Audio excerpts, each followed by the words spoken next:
Having the number 2 pick ain't all it's cracked out to be for the Browns. I'll tell you why. Coming up next on the Locked On Browns podcast.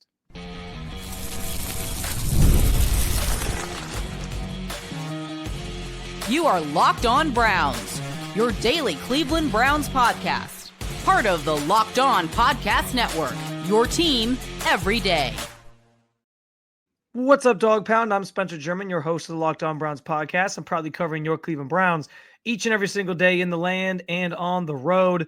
The number 2 pick felt like it was a great opportunity even as recently as a month ago, but now I'm not so sure. The next quarterback on the Locked On Browns big board is revealed, and maybe I was wrong about Nick Chubb. I do want to thank you for being an everydayer with the Locked On Browns podcast and for making us your first listen every single day. Remember, you will find Cleveland Browns content with Locked On Browns every week, Monday through Friday, guaranteed, with bonus content on some weekends or extra episodes on certain days, and it's all totally free to you. All you have to do is hit the subscribe button, and you can listen wherever it is you listen to your podcast, and of course, at the Locked On Browns YouTube channel, where you can also get involved in the show by sharing your thoughts on anything we discuss today in the comments section. This is your team, so be part of the conversation every single day. And today's episode is brought to you by our friends at FanDuel. Right now, new FanDuel customers get $150 in bonus bets if your first $5 bet wins. So maybe the easier way to say this is just, it kind of feels like the Browns are screwed at number 2 overall. And I say that understanding like you're never totally screwed because they could just trade out. And that kind of that's going to kind of be where I think this conversation leads to the idea that maybe they do need to trade back. But the reason I say that they're sort of screwed at number 2 is because all the players available there to them are potentially, they all have questions with them for various reasons. We'll start with the quarterbacks because obviously that is the direction most people seem to think or believe the Browns are going to go. And I understand why they need the quarterback. It's an important position, the most important position. There's 2 guys at the top of it that are at least, that seem to project as being solid. We'll see how solid, but there's something there to their games, and there's reasons that they could be fits for the Browns, both Cam Ward and Shedeur Sanders.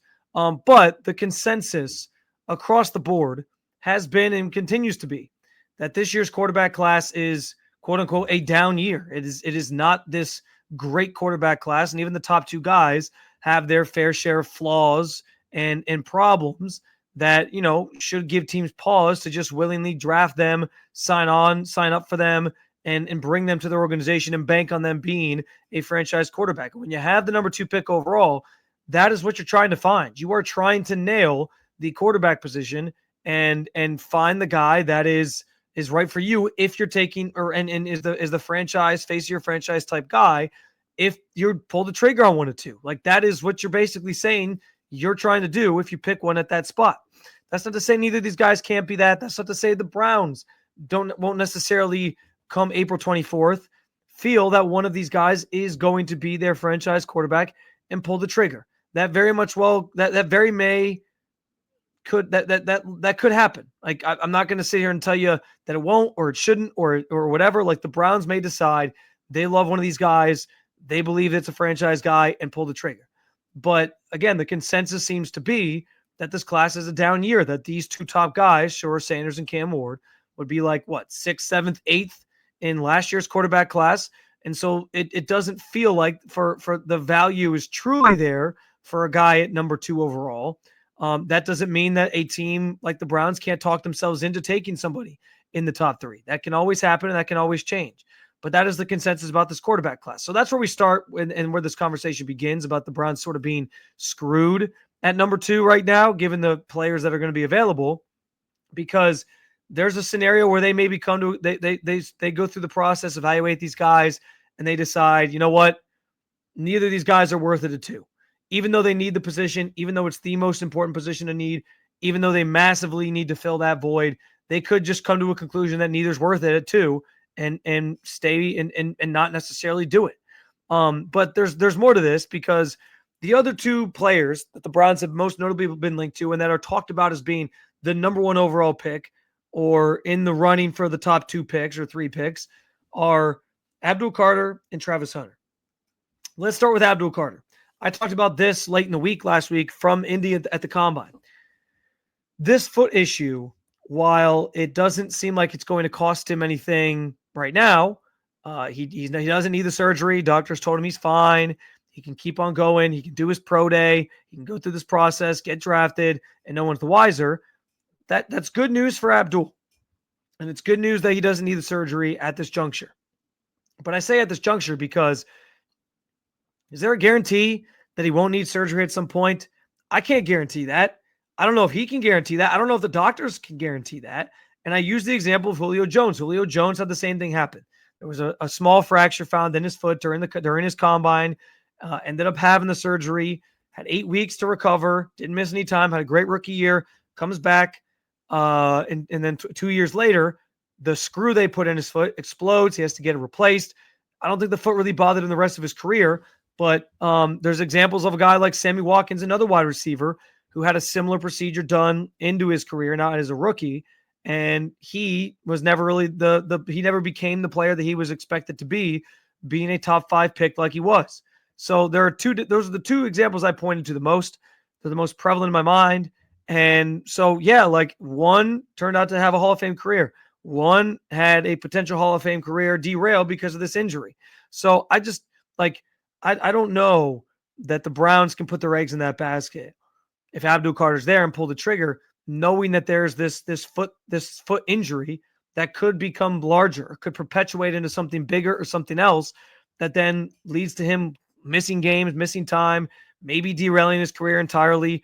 There's too much risk. There's just too much risk with that. And the Browns right now are in a position at number 2 where they can't afford to take somebody who has a lot of risk. There's always a risk with drafting any player. I get that. You can throw that back in my face all you want. There's a risk with these quarterbacks. And even taking one of them at 2, if they talk themselves into it, would come with some risk. But at least that player is going to be healthy and be given a shot. Like, I don't need somebody who is a health risk that at some point could end up needing surgery and then he's not even on the field for you.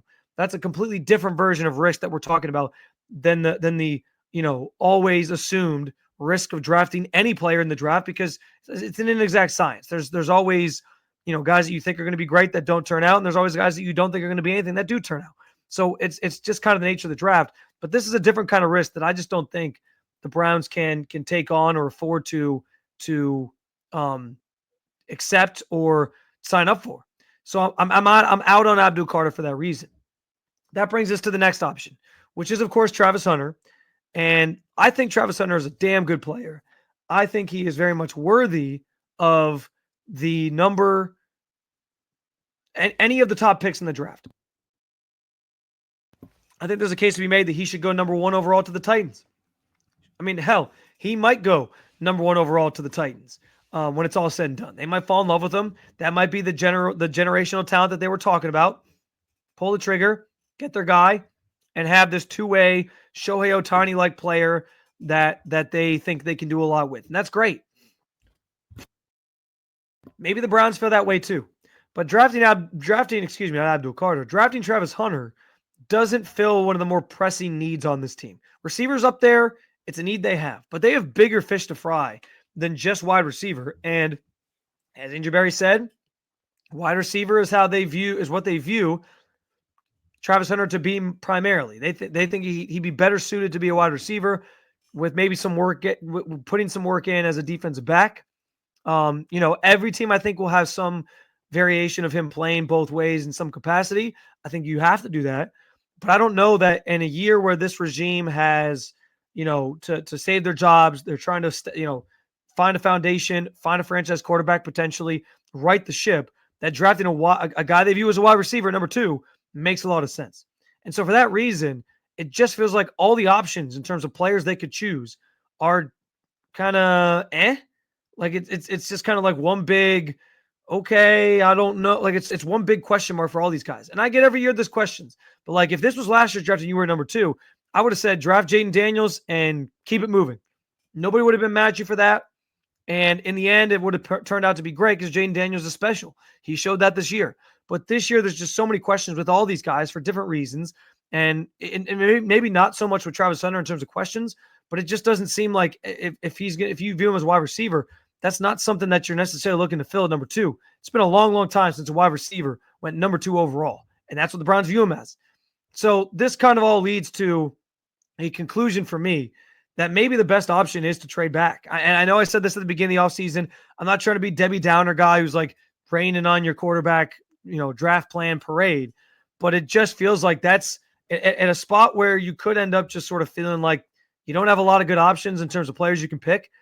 The best option might end up being just trading back and getting more value for a player at 3, or getting more value for a player at 6 with the Raiders or the Giants, or maybe somewhere else in the top 10.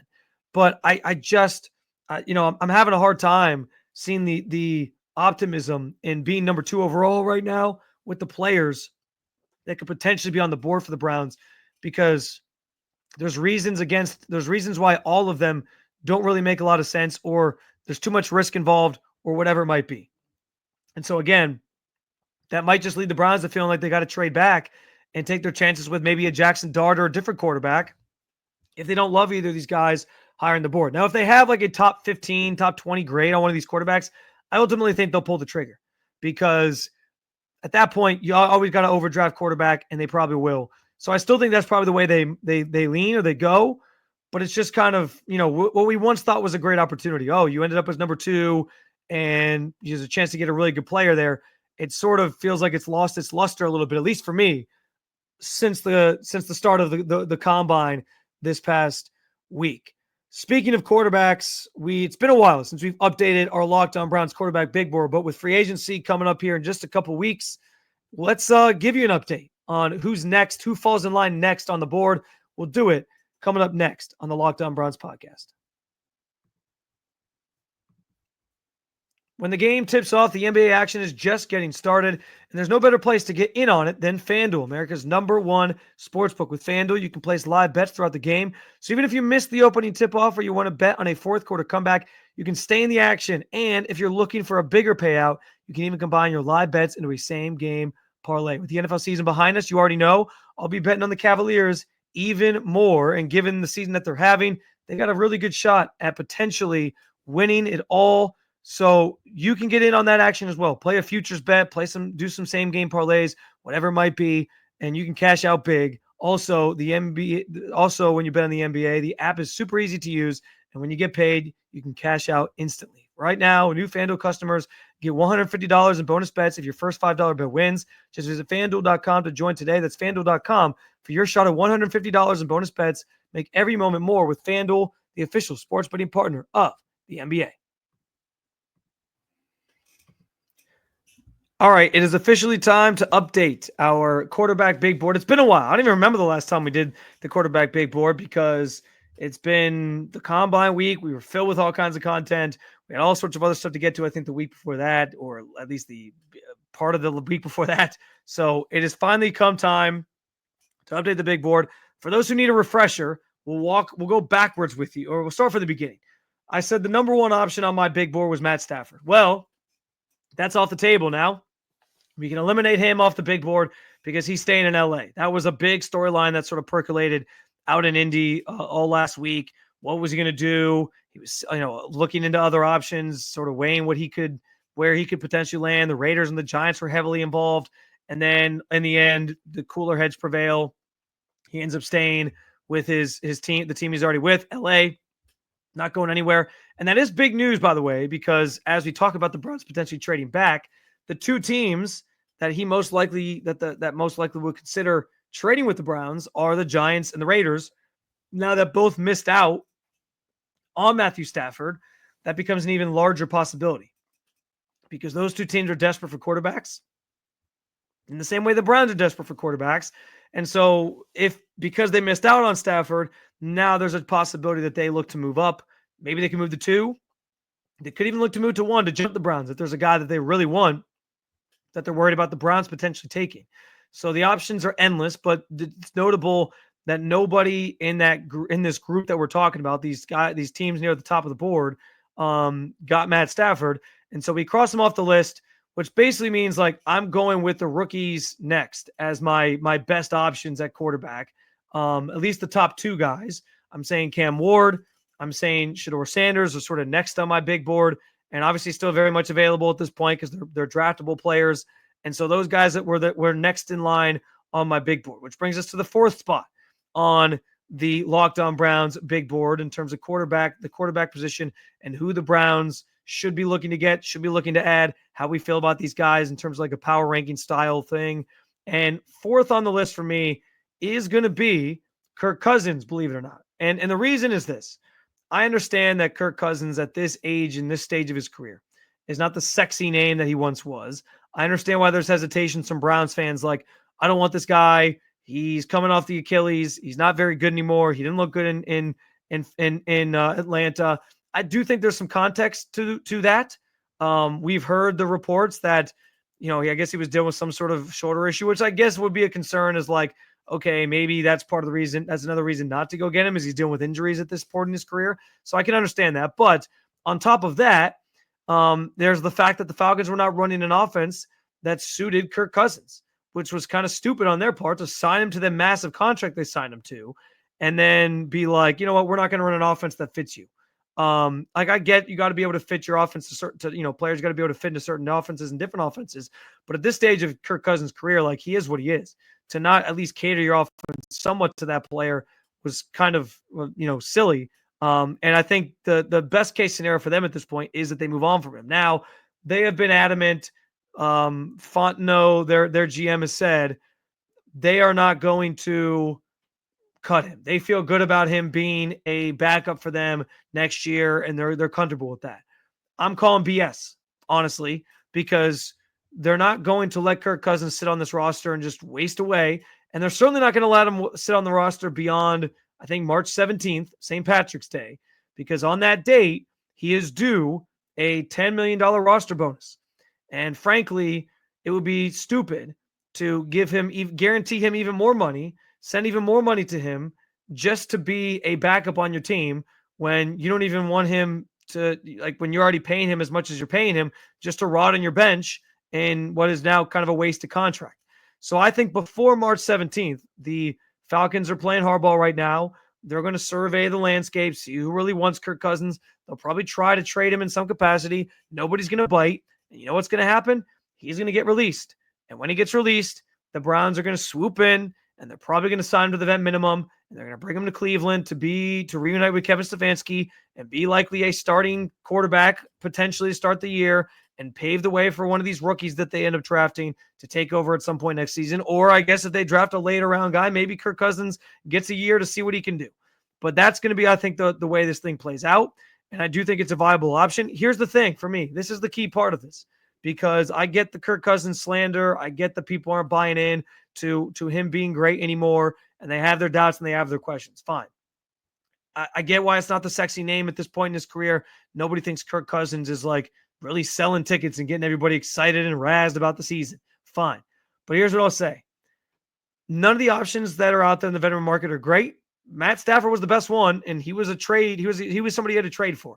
And from what I understood from the combine and the conversations I had with people, the Browns didn't want to give up the assets it was going to take to acquire Matthew Stafford. They're trying to keep picks, draft guys, build their roster through the draft again, replenish their roster through the draft again. And it's a smart move. It's the way they need to sort of think, and given the current state of things. But the reason I'm on board with Kirk Cousins, and he's the fourth guy on my big board, is because they're going to get him at such a minuscule amount of money, $1.2 million.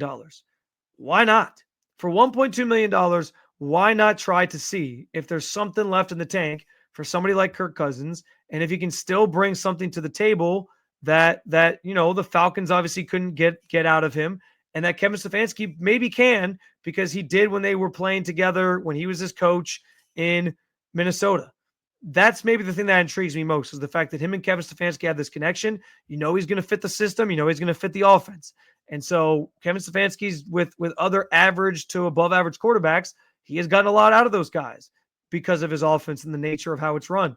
I think Kirk Cousins could find a place to sort of reclaim some of his old self here.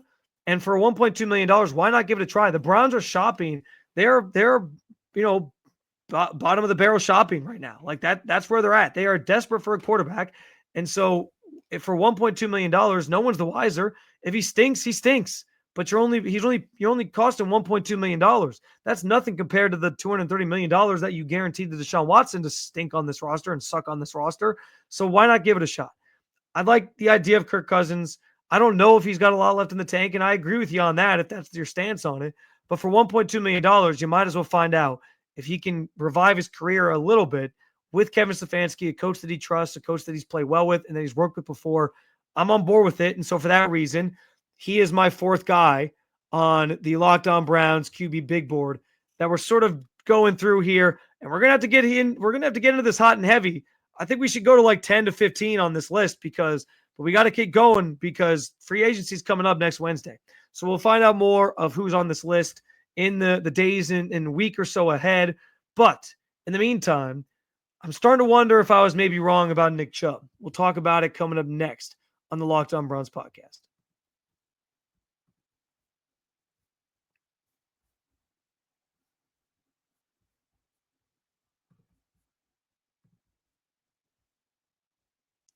All right, so as I talked about a little bit last week, Andrew Berry spoke on a number of subjects when it came to the Browns, their offseason plans, the draft, et cetera, et cetera.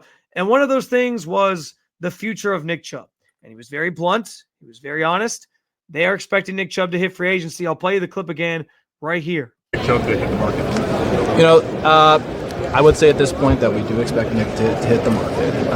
Obviously his contract is up this year. We'll meet with his reps and everything like that. But it's something that obviously we need to work on over the next couple.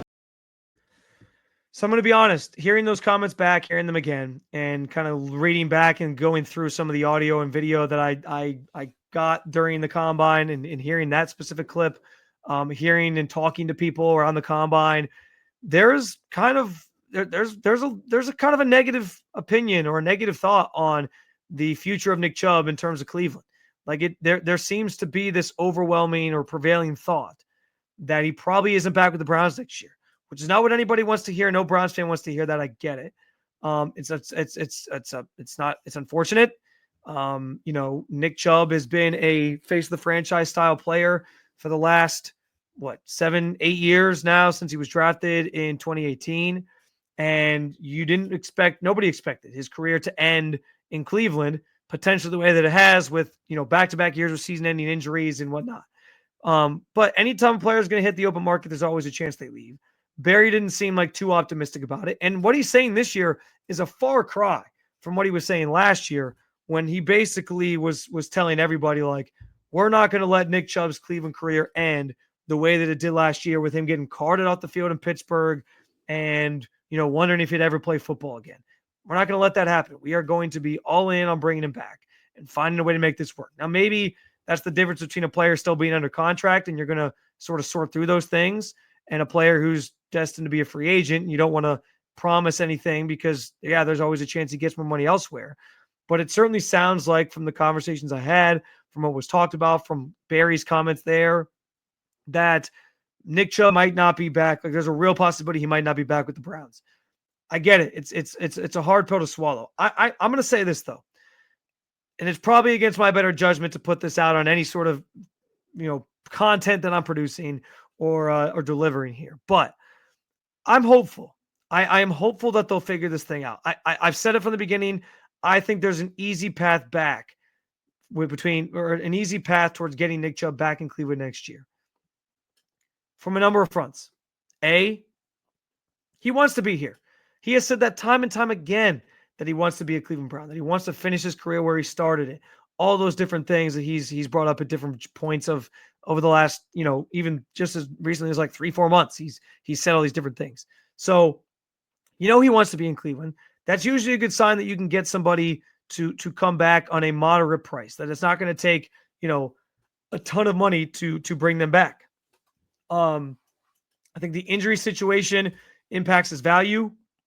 Unfortunately, for him, not to say you shouldn't pay him what he's worth, but it's not like the Browns are going to have to, really break the bank or, go into some bidding war with some team and he's going to get like Saquon Barkley money from last year. That's just not going to be the case for Nick. And again, it's unfortunate, but it's the truth. So I think the Browns will be able to find enough in the budget to get to where they need to get to potentially bring him back if they want to. It'll just be a matter of if they want to.